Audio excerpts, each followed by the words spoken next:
Hi, this is Kathy with In Your Corner, and we're back. You know, this month's focus is on rest and relaxation. And tonight, we're going to talk about how to relax in the midst of anxiety. You know, we're on the 20th day of December. We're 5 days shy of Christmas Day. And I know even if you individually or personally are not anxious, I know your kids got to be, because it's Christmas and all children look forward to Christmas. And you may be experiencing anxiety because you know your child wants something that you may not be able to financially afford to provide for them. And you know what? It's okay. I got news for you. What your kids want is your time. Your time means so much more to your kids than anything that you could ever buy them. They think they want something because their friends have it. And this is the way our society rolls, is through this commercialization, and it's constantly stuff on the TV. And my friend has these kind of shoes and this clothes and this phone and this, that, and the other. You know what? What your kids' friends don't have is their parents' time, because their parents are so busy working to provide these items that they don't have the time to put in to their kids' lives. I know when I look back on my childhood, I look back on the time that people invested in my life that have helped to make me the individual I am. I don't look back and think about the things that I received coming up. But we're talking today about how to relax in the midst of this anxiety. You know, I know that effective Friday of this week, I will be off. And I will be off from all things work for at least 2 full weeks. And I'm looking forward to relaxing and rejuvenating and enjoying the things that I'm talking to you guys about today. But you know what? It's kind of like, for myself, anybody who knows me knows that I'm very high energy, very high motivated, more type A type of person. Like an airplane at 30,000 feet, I have to start descending until I finally just land. And the way I do this descension process to my landing gear is I'm going to start purging those things that keep me at 30,000 feet. I may take a day and I may fast with no cell phone. So that means that I won't answer any email. I won't respond to any text messages, because I need to unplug. And guess what? It's okay to unplug. Would you believe I'm going to unplug and I don't even have a house phone, you guys? How about that? My children are grown. They're adults. And guess what? If I was not here for whatever reason, they'd have to handle it. So the fact that I need to step back so I can relax without being anxious, I think I'm due that. Also, I'm going to schedule myself a spa day so I can go and have a massage and enjoy the amenities of the spa, so I can just de-stress and relax. It's kind of like having a date with myself. It's having some me time. This time that I use to reflect. I reflect on the previous year and I journal and I write things down and I look at, what do I want the next year to look like? What has the current year delivered? Am I sowing or am I reaping? That's really important to me. Did I achieve the goals that I set for myself?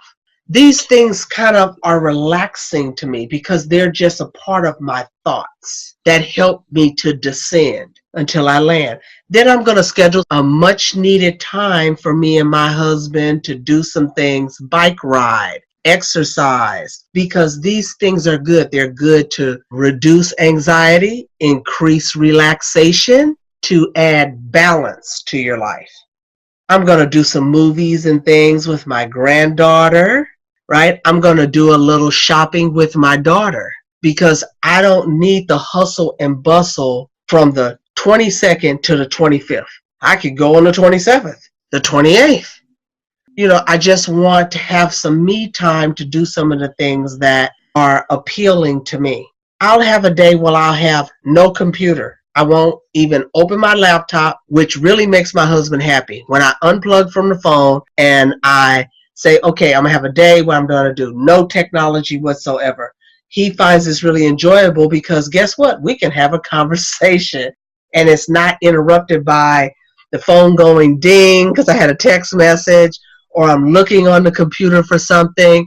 You know, we may decide to go see the Chargers or go see the Rams, or I know we're talking about going to see Love Never Dies, which is the Phantom of the Opera sequel. So we're talking about going to do that, but that comes out in May. And then we're going to visit some friends. It's been a long time. You know why? Because I've been teaching and I've been working and I've lost contact with my friends. And this is a good way to relax in the midst of anxiety. Get caught up with people. Relationships, I got news for you guys, they require nurturing. And when you fail to nurture a relationship, it's almost like the ship done sailed and you're not even on it. And what do you have to show for it? A bunch of work that's going to be there when you return. So it's very important that you nurture your relationships. I know I'm going to go to dinner with some girlfriends. We're going to have some girl time. We're going to go out and do some fun things. So these are some ways to relax, or some ways that I use to relax in order to make sure that my anxiety is reduced. When I look upon my progress over the year, I think about, man, look at all the opposition that I faced. But at the same time, I look at all the opposition I overcame. And I find something that's really interesting that I want to share with you. And I want you to really follow me on this. Whenever I'm pursuing something, it's evading me.